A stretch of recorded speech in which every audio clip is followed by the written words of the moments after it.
Bising. Bising. What's up?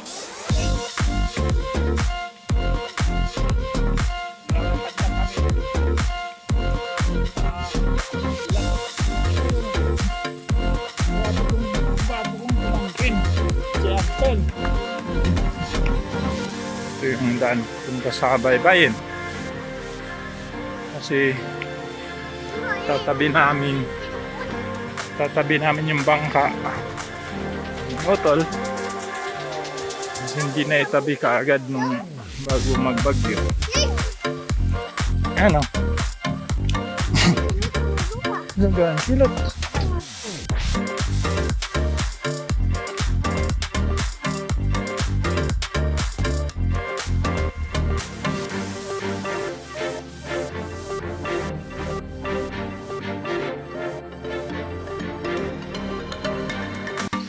Luar, kaya aga. Amat na namon kapitan din eh. Ha? Asya man. Ito yung kapitan namin dito sa barangay.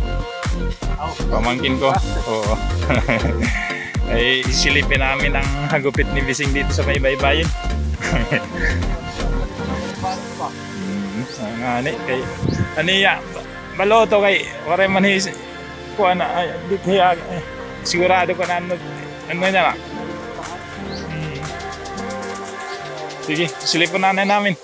Yun yung kapitan na masipag dito sa barangay na ito. Yung pamangkin ko. Ito yung simbahan nila.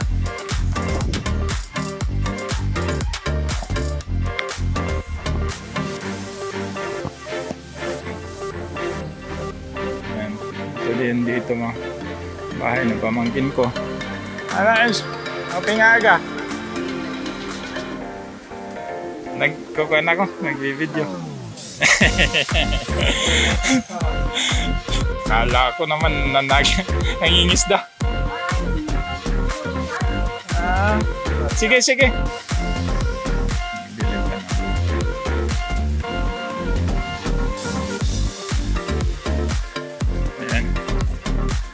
Diretso kami sa Baybayin.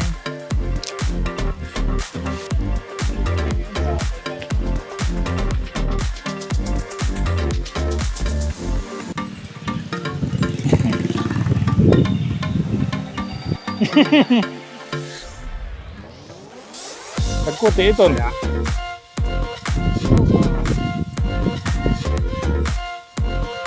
Pagin tanggal mo yung makina. Ayan yung mga pumpboat nila. Hindi lang dito sa kalupaan.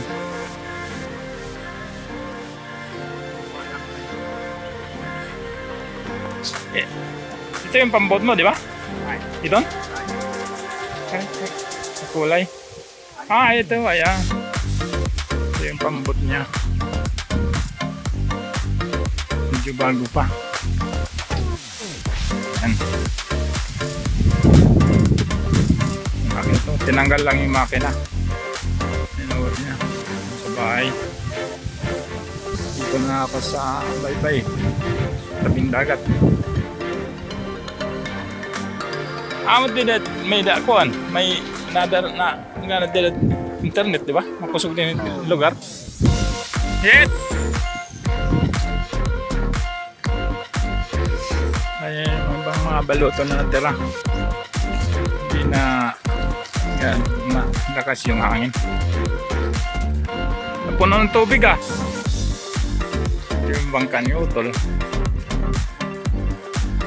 Oh!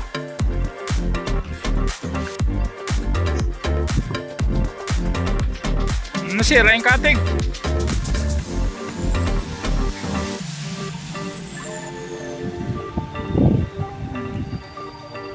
Ayos niya.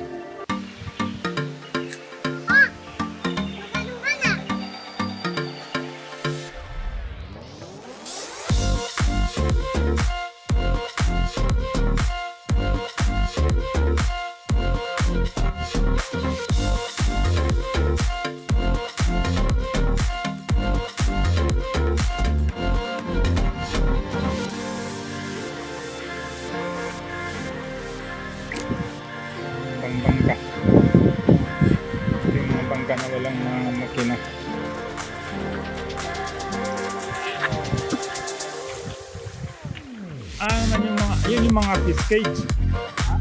Mga fish cage.